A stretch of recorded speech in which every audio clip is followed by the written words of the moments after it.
So I started writing for College Humor.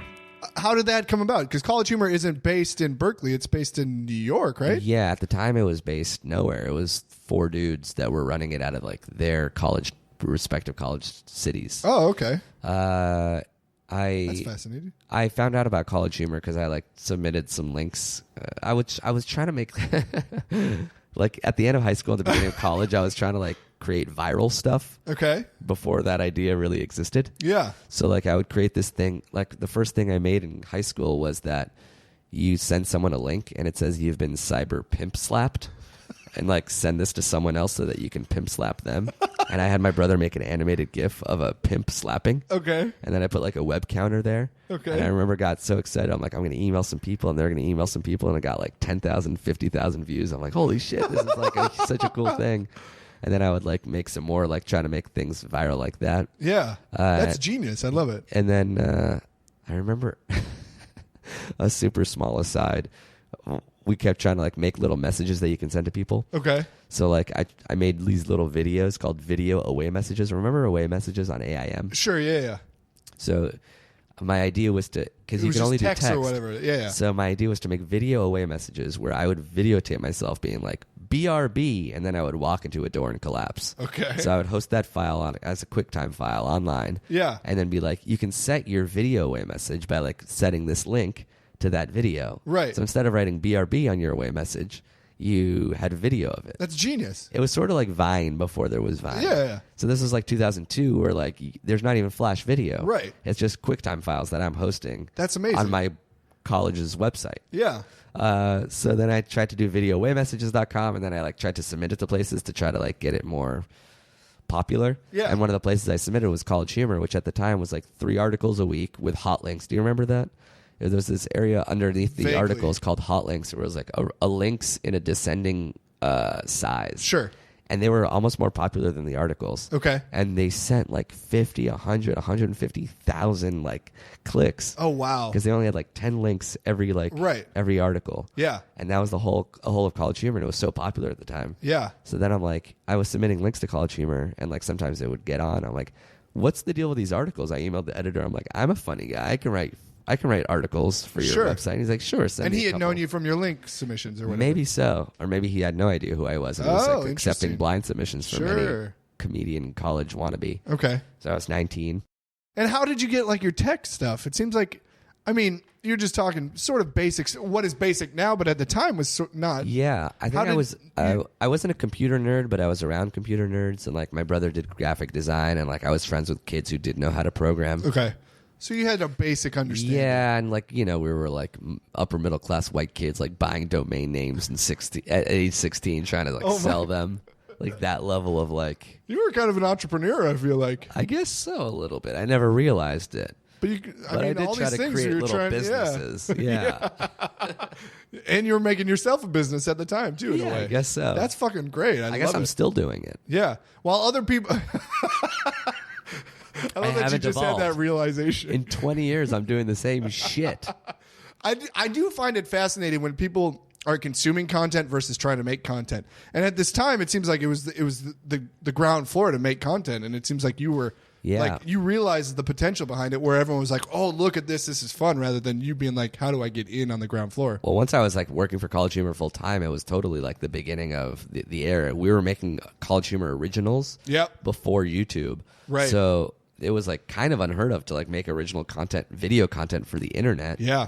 And like I remember having discussions because like we called it CHTV, and like the first episode was like 9 minutes long and it was like 8 sketches. Right. And we're like, should we like make every episode just a sketch, or should we like keep it long? And we was like debating, like, what a silly debate. Like now it's like, should we make 15-minute episodes of 9 sketches that don't have anything to do with each other, or should we make one sketch? Yeah. Like that question now is so like insanely obvious. Right, totally. Yeah. That's great. So at college, are you doing anything other than just sort of writing and sort of geeking out on the computer? Are you a party animal? Are you no. Are you running around the Bay Area? Are you going to Chinatown and not really party animals. Yeah, not really. I was like making videos with my friends. I had a roommate and he like used to make slideshows like using Vegas video. He used to like set like old photos that he had like a digital camera, so he has to like set funny songs to photos and like, made like slideshows. And then we started making videos like because his digital camera could start recording video without audio. Okay. So we would make little videos and then set it to TV theme songs. Okay. So we had like a video where it was like to the Full House theme song. We're like reenacting it. It was like me and him and our other roommate Pavla. Yeah. And we made these videos and again put them online. Tried to get people to see them, just like using free hosting that we got at Berkeley. And I built like a website to like host these videos. This is fantastic. And like this was like in 2002, so like we had videos that are like so offensive and bad and like stupid right now. Well, like it was called like Full House, Growing Pains, DuckTales, because like all the shows we watched, all the theme songs we loved, and we just like reimagined the opening intros to them, opening titles to them. Yeah, the title sequence. Yeah, and that was like the beginning of my like making online video career. That is awesome. Yeah, I seriously am so fascinated by this. This is so great because like when I was in college, I went in 2004 and I was just like, Facebook, oh, we got to do this. This is fun. Rather than make Facebook, you're sort of making your own type of thing. Yeah, and that's just great. It's just like the wheels are turning in your head. And I built this website called another viral idea I had. I built it sophomore year. I had an idea to build a website called beingfamous.com where every 24 hours I would put another person's picture as the main image of that site. Okay. So send me your picture and I'll call it beingfamous.com. Yeah. And your picture will be on the front page of beingfamous.com for 24 hours. And that's what it was called. This is amazing. Yeah. And it existed. Did any of these really work or get anything? Like, I think. Did you sell any domains eventually or anything? I never sold a domain. Beingfamous.com sort of was. I mean, that sounds like a precursor to Hot or Not. You know what I mean? Right. Yeah. Although Hot or Not was before that. Hot or Not was when I was in high school.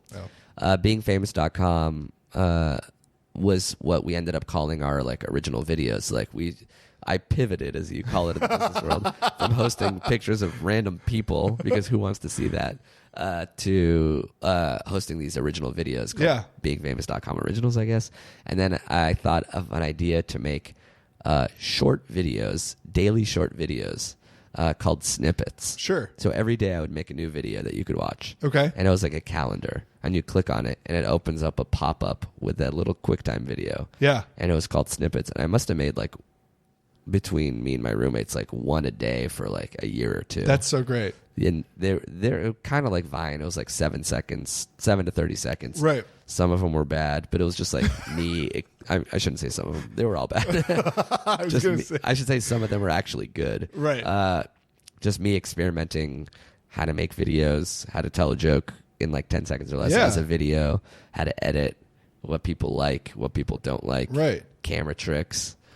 How are you getting feedback? Are you getting feedback for any of this? Are you sharing it with friends and stuff, I assume? And are they giving you feedback? Yeah, sharing it with friends. And then like hopefully those friends share it with friends. And there's like an email contact. And I have like video, like, what's it called? Festivals on campus where I would like show. Oh, really? Show some videos. Oh, fun. And it's just like all these artsy student films. And then it's like, here's me pretending to get my dick sucked while 50 Cent's into club plays. That's a great video right there. It's a great video. God, that's basically all his music video was. I feel some of these must still be online. Everyone's gonna look for him now. I feel like that's great.